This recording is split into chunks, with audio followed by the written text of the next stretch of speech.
perlombaan kaitannya dengan persoalan akhirat.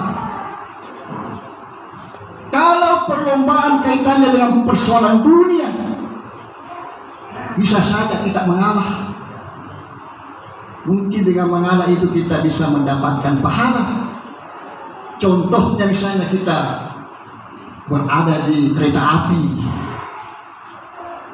kursi sudah penuh, kita duduk, tapi ada orang tua rentah berdiri di situ, tidak dapat tempat, maka kita bisa mengalah, memberikan kursi kita kepada orang tua itu.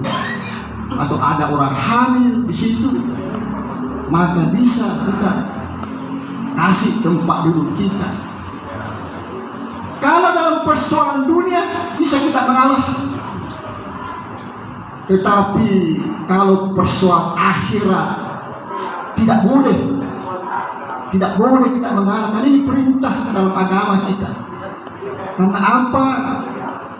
Kita yang melakukan, kita yang mendapatkan pahalanya. Bukan orang lain yang melakukan, kita yang mendapatkan pahalanya. Karena semua akan dihitung pahala-pahala itu dari perbuatan kita.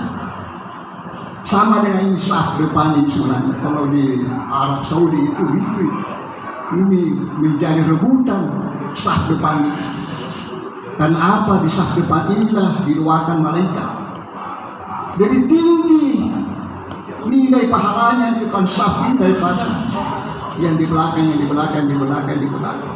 Maka kita diperintahkan untuk berlomba-lomba mendapatkan pahala, mendapatkan nilai yang tertinggi dengan saf-saf yang di depan ini.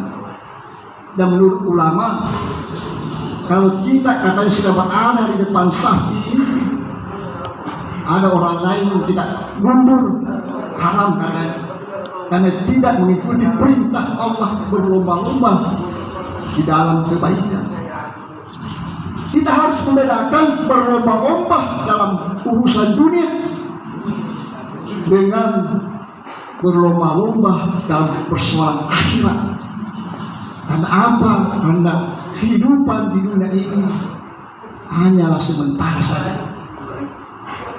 Banyak yang kita dengar setiap hari pengumuman telah meninggal dunia, telah berpulang ke rahmat Allah. Karena kita ini sebenarnya sudah divonis mati. Kullu nafsin za'iqatul maut. Setiap bernyawa pasti akan merasakan kematian. Itu vonis Allah. Sisa eksekusinya yang tentu ya kita tidak tahu kapan dieksekusi, tapi yang jelas vonis sudah turun. Di dalam berlomba-lomba ini tadi ayat yang kami sampaikan, berlomba-lomba di dalam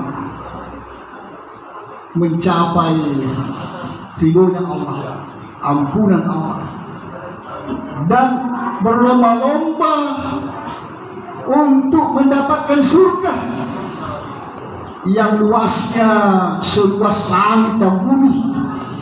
Jadi surga itu luasnya seluas langit dan bumi. Jadi bumi ini kita sudah cukup luas, tapi tambah lagi dengan langit sampai 7 tingkat. Ini berapa luasnya surga.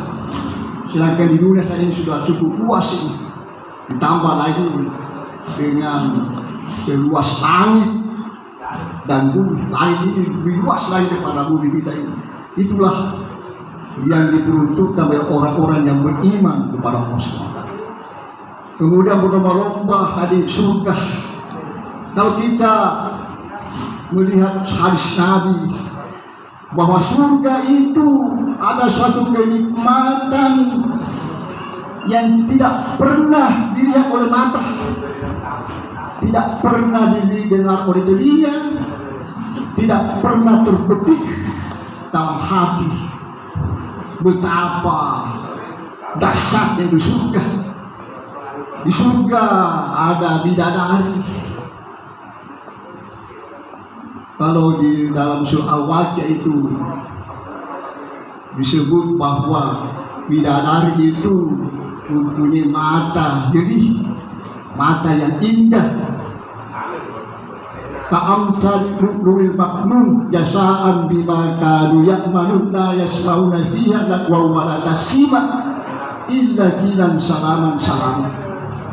Bahwa di dalam surga itu ada bidadari-bidadari yang bermata jernih, yang bermata indah. Jadi bermata jernih itu maksudnya kita punya mata yang hitam, punya mata putih. Kalau bidadari itu hitam, matanya hitam pekat, yang putih itu putih bersih.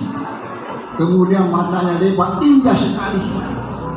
Itulah diperuntukkan bagi orang-orang yang beriman kepada Allah Subhanahu wa Ta'ala. Di dalam surga tidak ada perkataan yang sia-sia, tidak ada perkataan-perkataan yang menimbulkan dosa.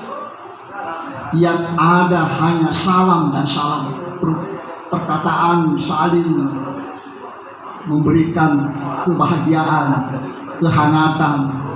Tidak pernah kita mendengar cacian, makian, umpatan. Di surga itu hanya salam-salam, perkataan salam-salam. Kemudian dalam surah Ar-Rahman Allah menyebutkan fihinna qasiratu tarfi lam yatmishunna insun qablahum wala jan. Di dalam surga ada bidadari-bidadari yang menundukkan pandangannya, kemudian berlaku sopan. Yang bidadari itu tidak pernah disentuh oleh manusia.